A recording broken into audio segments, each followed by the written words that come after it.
के इस वीडियो में हम ऑप्थेल्मिक ऑफिसर डीएचएस एग्जाम जो हुई है उसमें जो ऑब्जेक्शनेबल क्वेश्चन है जिस पर आप ऑब्जेक्शन ले सकते हो, ऐसे दो तीन क्वेश्चन है दोस्तों, उसके बारे में आज डिस्कस करेंगे। सो दोस्तों, अगर आपने अभी तक आपका मेट्रिक फैंस यूट्यूब चैनल पर सब्सक्राइब नहीं किया है तो कृपया सब्सक्राइब करवा लीजिए। सो चलिए दोस्तों, देखते हैं कौन से वो क्वेश्चन हैं जिसके ऊपर आप एक ऑब्जेक्शन ले सकते हो। तो इनमें से जो कुछ क्वेश्चन है दोस्तों, उसका आंसर अलग होना चाहिए था और आंसर की में एक रॉन्ग आंसर दिया है। सो चलिए दोस्तों, इसके बारे में आज डिस्कस करेंगे। सो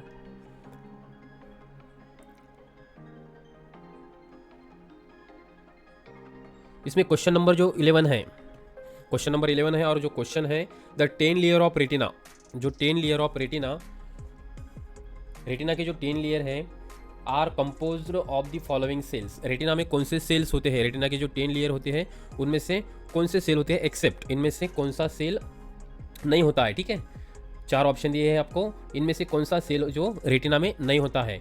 सो इन्होंने जो ऑप्शन सही दिया है ग्लियल सेल। सो ऑप्शन 1 है neuronal cell, keratocyte cell, photoreceptor cell और glial cell. So neural cell ये रेटिना में होते हैं, फोटोरिसेप्टर सेल भी होते हैं जैसे rods and cones, glial cell भी होते हैं रेटिना में, सिर्फ केराटोनाइट सेल ये रेटिना में नहीं होते हैं। सो इसका जो आंसर है दोस्तों ऑप्शन 2 होना चाहिए, केराटोनोसाइट सेल्स, ये ऑप्शन होना चाहिए, लेकिन इसका आंसर आया है ग्लायल सेल। अगर आपको भी इस बारे में कन्फ्यूजन है या आपको अगर इसका आंसर कुछ अलग लगता है कि आप भी इस वीडियो के डिस्क्रिप्शन में या कमेंट बॉक्स में आप कमेंट कर सकते हो कि इसका सही आंसर क्या है। लेकिन इसका जो सही आंसर मुझे लग रहा है दोस्तों कि ये है केराटोनोसाइट सेल्स, जो कि एक स्किन में होती है या कॉर्निया में होती है। ठीक है, सो ये रेटिना में नहीं होती है, रेटिनल लेयर में नहीं होते। सो इसका करेक्ट आंसर 2 होना चाहिए। ठीक है, नाउ दूसरा जो क्वेश्चन है इसमें भी दोस्तों which toxin causes lens opacification due to lens swelling, which toxin causes lens opacification due to lens swelling, ये सही है गैलेक्टिसोन, लेकिन इससे गैलेक्टिटॉल होता है दोस्तों, ये गैलेक्टिटॉल, टोन नहीं होता है, गैलेक्टिटॉल होता है। ठीक है,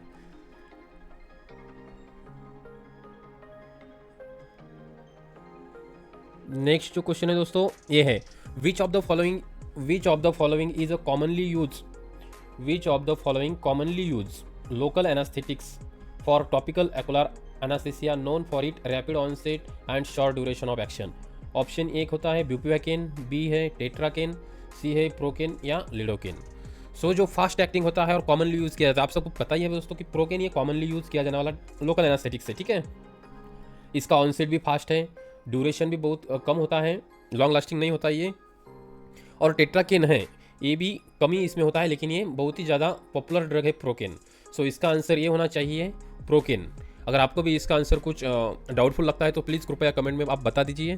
सो मुझे इसका जो आंसर है वो प्रोकेन लगता है दोस्तों। ठीक है, इसके ऊपर भी अगर आपके सही है तो इसके ऊपर ऑब्जेक्शन ले सकते हो इस क्वेश्चन के ऊपर ही। ठीक है, इन दोनों का जो ऑनसेट टाइम है और लास्टिंग टाइम जो होता है, onset time and duration time जो होता है वो लगभग सेम ही होता है। इसका 15 से 20 मिनट तक इफेक्ट रहता है, इसका भी 15 मिनट तक इफेक्ट रहता है।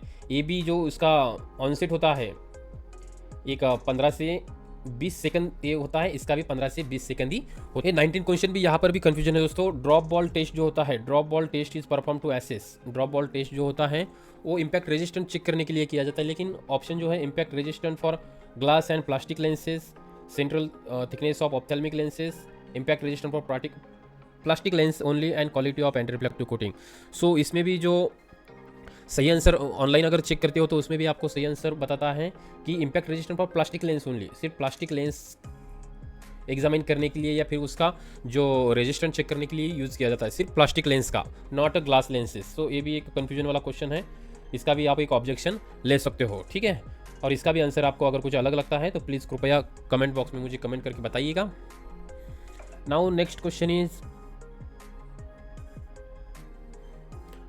परकी जी में, ये तो क्वेश्चन मैंने आपको एग्ज़ाम के पहले ही हमने जो सीरीज़ बनवाई थी उसमें ये क्वेश्चन आया था दोस्तों।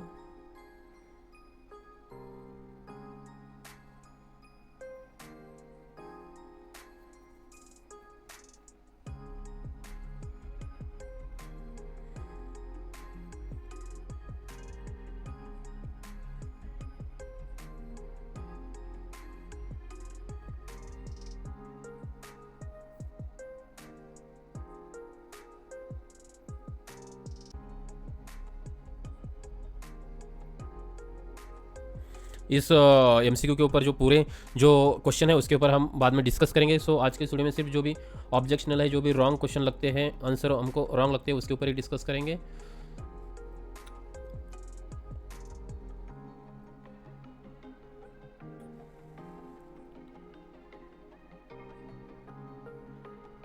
Next question is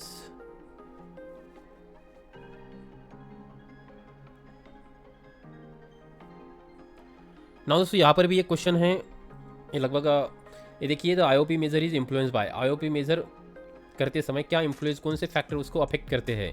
option A scleral rigidity, option B palpebral feature height, option 3 both central corneal thickness and scleral rigidity, या 4 सेंट्रल कॉर्नियल थिकनेस। सो ये जो क्वेश्चन है दोस्तों, यहाँ पर कौन सा टेक्निक या कौन सा मेथड यूज़ करने के बाद जो फैक्टर इन्फ्लुएंस होते हैं वो अलग अलग होते हैं। अगर सपोज यहाँ पे आप शॉर्ट स्टोनोमीटर यूज़ करते हैं तो वहाँ पे स्क्लेरल रिजिडिटी भी काम इन्फ्लुएंस करता है और कॉर्नियल थिकनेस भी इन्फ्लुएंस करता है, अगर शॉर्ट टोनोमीटर यूज़ करते हो तो। अगर यहाँ पे अप्लानेशन टोनोमीटर यूज़ करते हो तो वहाँ पे स्क्लेरल रिजिडिटी इन्फ्लुएंस नहीं होती है, सिर्फ सेंट्रल कॉर्नियल थिकनेस जो होती है वो उसका जो इन्फ्लुएंस वो इफेक्ट करता है। और अगर आप अगर एनसीटी यूज़ करते हो तो उसमें दोनों का भी कुछ भी जो इन्फ्लुएंस ये होता है अफेक्ट, उसमें कुछ भी नहीं होता है। सो ये क्वेश्चन में मार्क होना चाहिए था कि जो IOP मेजर किया जाता है तो उसका टेक्निक एक तो शॉर्ट टोनोमीटर से किया है, अप्लानेशन से किया है, या एनसीटी से किया है, तो ये अदर पॉइंट जो होते हैं वो क्लियर हो जाएंगे। सो ये क्वेश्चन ही रॉन्ग हो सकता है दोस्तों, क्योंकि अगर एनसीटी से मेज़र किया जाए तो इनमें से कोई भी ऑप्शन नहीं आता है।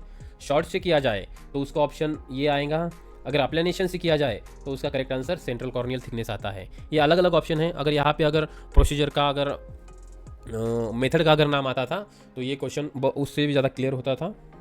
सो ये क्वेश्चन भी आप एक रॉन्ग क्वेश्चन करके लिख सकते हो, ठीक है। नाउ नेक्स्ट क्वेश्चन इज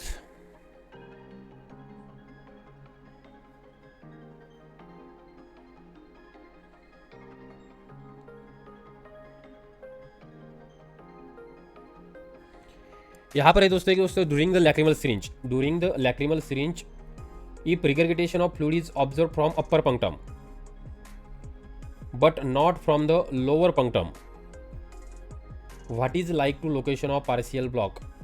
ये सिंपल सा क्वेश्चन है दोस्तों। सपोज आप सैक सिरिंजिंग करते समय लोअर पंक्टम से आप पुश करते हो, अगर अपर पंक्टम से ये फ्लूइड आ रहा है या फिर रिगरगिटेट हो रहा है तो उसके क्या चांसेस है, क्या संभावना है, ब्लॉक कहाँ पे, कौन से साइड पे होना चाहिए, कहाँ पर ब्लॉक होता है।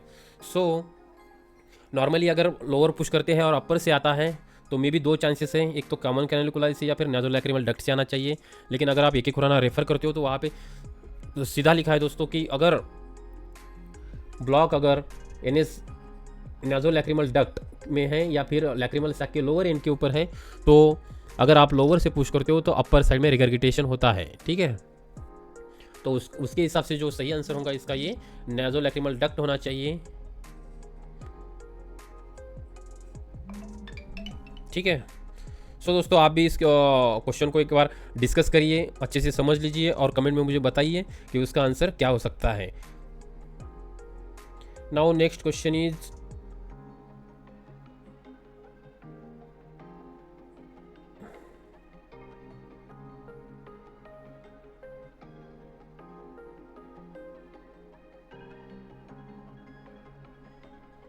Ends, okay.